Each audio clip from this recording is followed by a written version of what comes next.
For 152 straight years, the United States government trusted Colt to build its rifles. Then, in 1988, it simply stopped. The Army pulled the M16 contract, the rifle that had followed American soldiers through the jungles of Vietnam and beyond, off Colt's production line and handed it to a company in Belgium instead. No transition period. No public defense of the decision. Just a century and a half of trust, gone, replaced overnight by a supplier 3,000 miles away. The strange part is that this wasn't even the first time the Colt name had gone bankrupt, and it would not be the last. To understand how a company gets fired by the government it served for a century and a half, you have to go back to a failure most gun owners alive today have never heard about, the one that happened before Colt ever built a gun that mattered. On February the 25th, 1836, a young inventor named Samuel Colt secured a patent for what his own filing called an improvement in firearms, a revolving cylinder aligned to a single fixed barrel, giving a shooter 5 shots without reloading. He opened a factory in Paterson, New Jersey, called the Patent Arms Manufacturing Company, and began building the gun that would carry his name into history. It should have been an instant triumph. It was not. The revolvers were expensive to produce.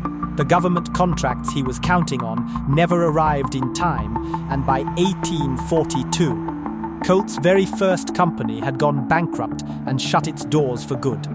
The man who would become synonymous with American firepower had already failed once, completely, before most Americans had ever heard his name.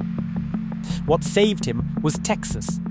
Colt's early revolvers had found a following among Texas Rangers fighting on the frontier, and when Captain Samuel Walker needed a bigger, tougher sidearm for the Mexican-American War, he sought out the one inventor he knew could build it. Colt partnered with the Whitney Armory in Connecticut, delivered what became known as the Colt Walker, and used the cash from that military order to bring his company back from the dead.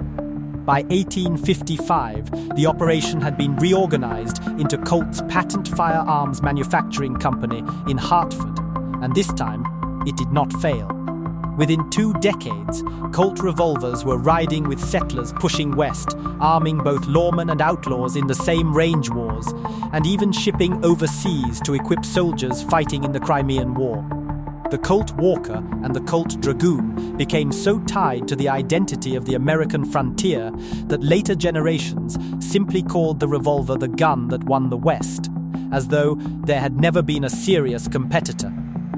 Colt even opened a factory across the Atlantic in London in 1853 to chase British military contracts during the Crimean War, an early sign of just how far the company's ambitions reached beyond its own borders. That London venture itself only lasted a few years before it, too, shut down. Proof that even at the height of Colt's rise, the company's reach kept outrunning its ability to hold on to what it had won. The pistol that would outlive every argument about it was born out of a battlefield failure. In the Philippines at the turn of the 20th century, American troops carrying Colt revolvers, chambered in a modest .38 caliber round, found that the round simply did not stop determined Moro fighters, even at close range and even after multiple hits. The army hurriedly dug up older, heavier .45 caliber revolvers as a stopgap, then commissioned formal tests to settle the question of stopping power for good. The verdict was blunt. The military needed a bigger bullet. Working with legendary firearms engineer John Browning, Colt answered with a new self-loading pistol chambered in what became known as the .45 ACK. And in 1911, the Army formally adopted it. The Colt Model 1911 became the standard issue sidearm of the United States military for the better part of a century, riding on the hips of American soldiers through 2 world wars, Korea and Vietnam. When the rifle era arrived, Colt was there again, manufacturing the M16 that armed American infantry through the jungles of Vietnam. By the middle of the 20th century, there was no separating Colt from the story of the American soldier. If a weapon was standing between the United States and a war it needed to win, there was a real chance it had Colt stamped on the frame. But glory and good management were never the same thing inside that company, and its internal history was far messier than its reputation let on. During the Second World War, Colt ranked among the very top American manufacturers by the sheer dollar value of its military production contracts. On paper, it looked like a company at the absolute height of its power. Underneath, it was losing money every single year the war lasted. Manufacturing methods on the factory floor were already becoming outdated. Mismanagement was chronic, and the workforce had been stretched past any sustainable limit just to keep the lines moving. When the war ended and the government's wartime orders stopped overnight, Colt's production collapsed with them. The company had spent years being celebrated in headlines for arming a nation, while quietly digging a financial hole it would not climb out of for decades. This was not even Colt's first brush with organized labor turning against it. The same Hartford workforce had walked out repeatedly in the early 1900s over pay and union recognition. A pattern of friction between the company and its own floor that would resurface, far more destructively, 40 years later. The next wound was self-inflicted, and it became one of the longest labor conflicts in American history. Tension had been building for nearly a year when, in January of 1986, workers belonging to the United Auto Workers Local 376 walked off the job over pay, safety, and what they saw as a deliberate effort by management to break their union. Management's answer was to bring in replacement workers and keep the lines running. In the narrowest sense, it worked. Rifles kept leaving the factory. But quality and efficiency collapsed almost immediately. Tolerances that had once been a point of pride began slipping. The company that had built its entire reputation on interchangeable, precision-fitted parts was suddenly struggling to guarantee consistency inside its own walls. The strike dragged on for 4 years through boycotts, community sit-ins outside the Hartford plant, and a bitter public relations war, before it finally ended in March of 1990 with a settlement that gave the union back pay, wage increases, and a stock ownership plan handing workers an actual piece of the company they had just spent 4 years fighting. The damage to the product, though, had already been done, and the army noticed. In 1988, in the middle of that very strike, the army pulled its M16 production contract away from Colt entirely and handed it to Fabrique Nationale, the Belgian manufacturer that would go on to run its own American production facility under the FN name. This is the moment the opening of this video described, and it was not an isolated snub. It was the government looking at a supplier whose quality had visibly slipped and deciding it could no longer take the risk. For a company whose entire identity rested on being the armory of the United States, losing the rifle contract to a foreign competitor was as close to a public verdict as it was possible to receive. Colt tried to answer with innovation, and instead handed itself a second disaster.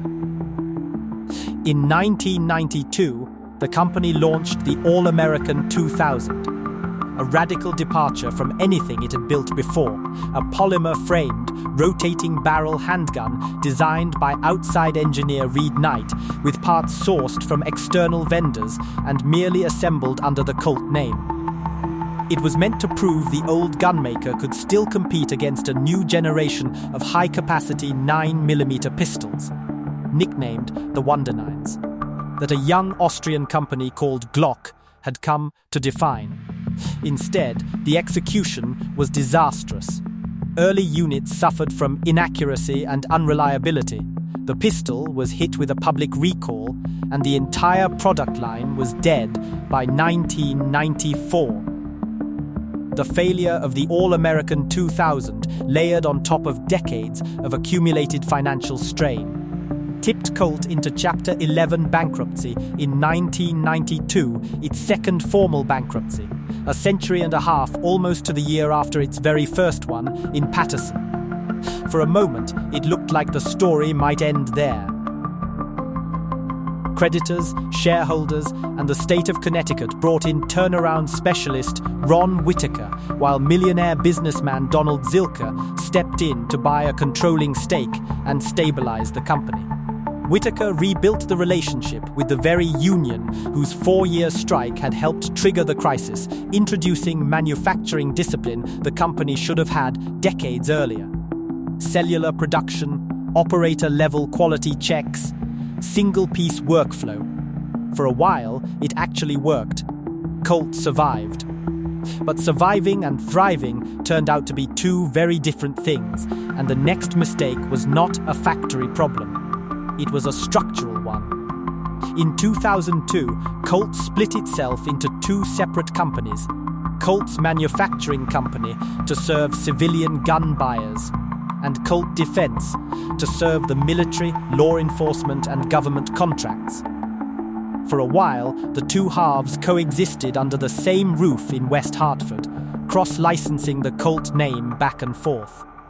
Then came the worst possible moment for a company to be internally divided. In the years after 2008, a wave of panic buying swept through the American gun market, driven by fears that a new presidential administration would tighten firearms regulation. Manufacturers positioned to move fast, like Glock, watched their sales climb sharply. Colt should have been perfectly placed to ride the same wave. Instead, the split meant Colt's civilian-facing business could only get product by first buying rifles from Colt's own military-facing arm, through distribution channels that had grown slow and tangled.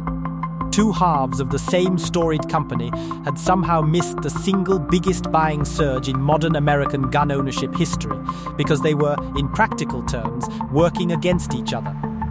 While Colt was tangled in its own internal plumbing, the ground kept shifting under its most iconic product category.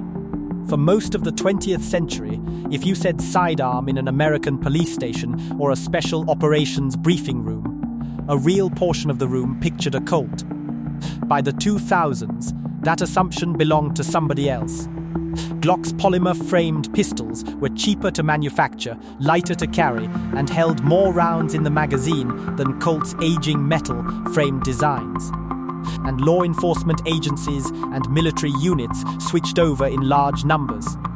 Colt never built a true rival to answer it. Smith & Wesson eventually stepped up to compete in that same space. Colt largely did not. The two divided halves of Colt finally reunited in 2013. It did not go well. That same year, history repeated itself with a bitter symmetry. The Army stripped Colt of its M4 carbine production contract, the direct descendant of the same M16 platform Colt had lost in 1988, and handed it, once again, to FN. It was the second time in 25 years that the same customer had walked away from the same company for the same basic reason. The message from the government had not changed. It had simply repeated itself, more quietly, a generation later. By 2015, there was nowhere left to hide. Colt missed an interest payment of close to $11 million on its outstanding debt and told regulators in a formal filing that there was now substantial doubt about its ability to keep operating at all. Standard & Poor's downgraded the company's credit rating all the way down to a mark reserved for companies already in default or failing to meet the promises made to their lenders. Colt owed roughly $249.4 million in debt, with no credible path to covering even the interest, let alone the principal. In June of 2015, Colt Defense filed for Chapter 11 bankruptcy protection in a Delaware court, its third formal bankruptcy in 179 years. The company emerged from that restructuring in January of the following year, leaner, but no longer entirely in control of its own destiny. The final turn came 6 years later, and it was the quietest one of all. In February of 2021, a Czech firearms holding company called CZG agreed to buy 100% of Colt's parent company for $220 million in cash. plus more than 1 million newly issued shares of its own stock. The deal closed that May. The following year, the combined company renamed itself Colt CZ Group. The gun that won the West, the sidearm that armed 2 world wars, the rifle that carried American soldiers through Vietnam, was now, on paper, a subsidiary of a European holding company headquartered thousands of miles from Hartford. 179 years. That is the distance between Samuel Colt's original patent in 1836 and the bankruptcy filing that put the company's future up for sale in 2015. And it was only 6 years after that filing that the company's American ownership quietly came to an end for good. A firearm maker that survived its own founder's first bankruptcy, that armed both sides of arguments on the American frontier, that outfitted generations of American soldiers from the trenches of 2 world wars to the jungles of Vietnam, eventually ran out of road. Not because the government stopped needing rifles, and not because Americans stopped buying guns, but because the one thing Colt could never fully rebuild, after the strikes and the recalls and the fumbled contracts, was the trust that its own name used to guarantee automatically. The revolver that won the West did not lose to a better story. It lost because, one broken promise at a time, it stopped being the company everyone still assumed it was.